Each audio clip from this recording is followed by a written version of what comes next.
इसके अंदर अगर हम देखें ना तो ये GIT सर्किटरी बता चुका हूँ, GIT सर्किटरी सारी। ये नॉट फ्रॉम गाइटन को छोड़ो, ये इन्होंने ऐसे गलत गाइड किया हुआ है, जो गाइटन वाली बता दो सर ने वही देखनी होती है, ठीक है। उसके बाद रिसेप्टर्स इन्वॉल्व, अब आपके पास इसमें कौन से रिसेप्टर जो होंगे वो इन्वॉल्व होंगे। Synapses, how different division of CNS in GIT are connected, which order neurons, how they are related, how sympathetic system works.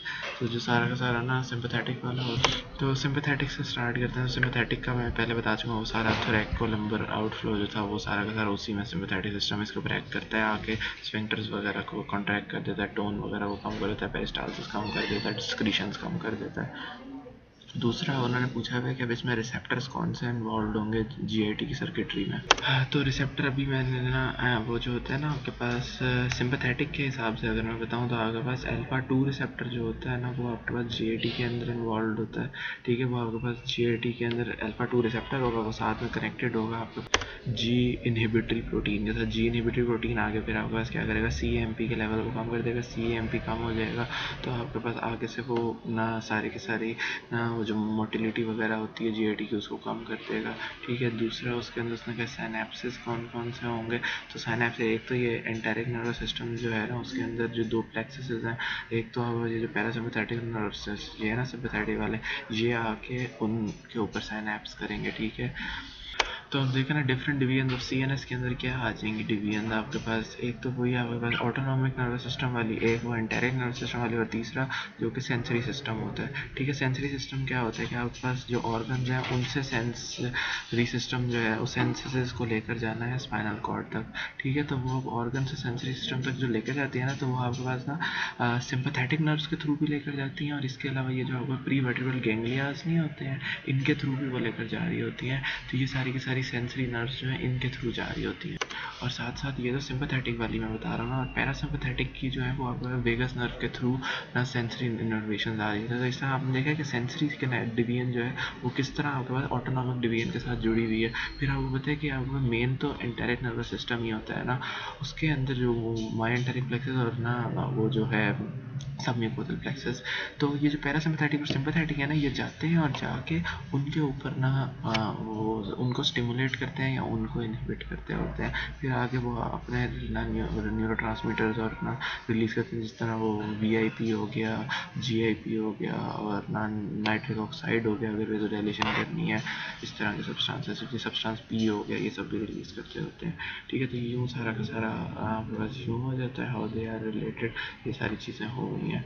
Thalamic pen अभी आजकल भी सर ये वाइवा में पूछ रहे हैं, तो थैलेमिक पेन क्या हो गया, बस थैलेमस जो है अगर वो उसके अंदर डैमेज हो गई है ना, तो आपके पास ना अब वो जो वेंट्रोपोस्टरो लैटरल न्यूक्लियस था ना उसके अंदर आपके पास ना स्पाइनोथैलेमिक ट्रैक्ट ने आके रिले ऊपर होना था।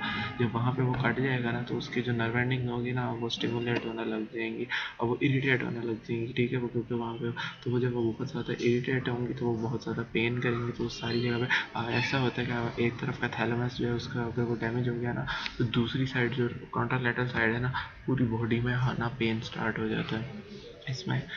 तो ये चीज़ भी हो गई है। आगे चलें तो internal mechanism development of sleep हो गया, ट्राइजेमिनल न्यूरल्जिया ये भी होगा। PTH GIT की मोटिलिटी को कैसे अफेक्ट करता है, तो ये आसान है। PTH जो होता है ना इसका काम मैंने पहले बताया था कि कैल्शियम को बढ़ाना होता है, इस तरह बढ़ाता है, बहुत सारे काम करता है। इसका एक मेजर काम होता है, इसने ना किडनीज़ के अंदर ना जो वो नहीं है विटामिन D उसको एक्टिव फॉर्म में कन्वर्ट करना होता है। विटामिन D जब एक्टिव फॉर्म में कन्वर्ट हो जाता है ना तो उसका मेजर काम होता है वो जाता है विटामिन D और जाके ना जो कैल्शियम है ना उसको GIT से रीअब्जॉर्ब कर लेता है। तो GIT की रीअब्जॉर्प्शन जो है ना वो एक तो बढ़ जाती है।